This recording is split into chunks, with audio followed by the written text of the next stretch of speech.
بلوچستان جو اس وقت شدید بارشوں اور سیلابی ریلے کی زد میں ہے، مسلسل موسلادھار بارشوں اور سیلابی ریلے نے بلوچستان میں تباہی مچا رکھی ہے، جس سے اب تک کی ہلاکتوں کی تعداد 200 سے زائد ہو چکی ہے۔ بلوچستان میں حالیہ اموات کوئٹہ، جعفر آباد، خوجدار اور دیگر علاقوں میں بارش کے نتیجے میں ہوئیں۔ لزبیلا، سبھی، لورالئی، بولان، خوجدار، کلار، ڈیرہ مراد جمالی، نوشکی، خاران اور دیگر اضلاع میں بھی موسلادھار بارشوں اور طوفانی بارشوں نے تباہی مچا دی ہے۔ سڑکوں اور مکانات کو شدید نقصان پہنچا ہے اور ہزاروں لوگ بے گھر ہو گئے ہیں۔ آپ دیکھ رہے ہیں کہ اس وقت میں ڈسٹرکٹ لسبیلا میں ہوں اور ڈسٹرکٹ لسبیلا میں آج کی جو صورتحال ہے وہ اس پانی کے بہاؤ کی وجہ سے پورا کوئٹہ کراچی کا راستہ جو ہے وہ بالکل کٹ گیا ہے۔ مین ہائی وے تو کٹ گیا ہے، لیکن جو چھوٹے موٹے راستے تھے آس پاس کے وہ بھی سارے کٹ گئے ہیں، اور جو لوگوں کی زندگی ہے وہ بہت ہی زیادہ اس وقت بہت ہی مشکل میں ہے۔ یہ میں صرف اور صرف بلوچستان میں ڈسٹرکٹ لسبیلا کی بات کر رہا ہوں۔ اوورآل پورے بلوچستان میں جو صورتحال ہے وہ میں آپ دوستوں کے ساتھ میں ریکویسٹ کر چکا ہوں۔ بلوچستان کا ملک کے باقی حصوں سے سڑکوں اور ریل کے ذریعے رابطہ منقطع ہے۔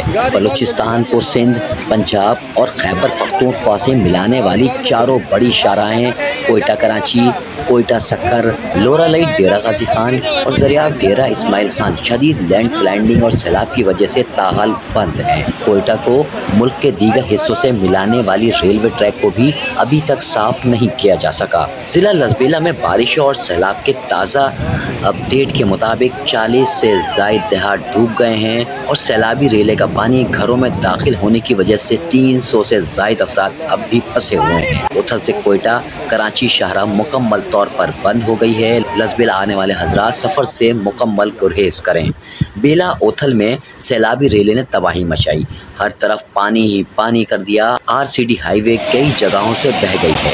لزبیلا سے کوئٹہ کراچی شاہراہ مکمل طور پر بند ہو گئی ہے۔ اس آفت زدہ صورتحال سے نپٹنے کے لیے پاک فوج نے اپنے انتظامات مکمل کر لیے ہیں اور بڑے پیمانے پر امدادی کارروائیاں بھی شروع کر دی گئی ہیں۔ ضلع لزبیلا اور گردنوا میں سیلابی صورتحال پیدا ہونے کے بعد سے سول انتظامیہ، پاک فوج، PDMA اور مختلف رفاہی تنظیموں کی جانب سے سیلاب سے متاثرہ خاندان میں راشن تقسیم کیے گئے اور سیلاب زدہ علاقوں میں پھنسے افراد کو پاکستان کوسٹ گارڈ نے اوتھل اور گردنوا کے علاقوں میں سیلاب میں پھنسے لوگوں کے لیے ریلیف آپریشن بھی شروع کر دیا ہے۔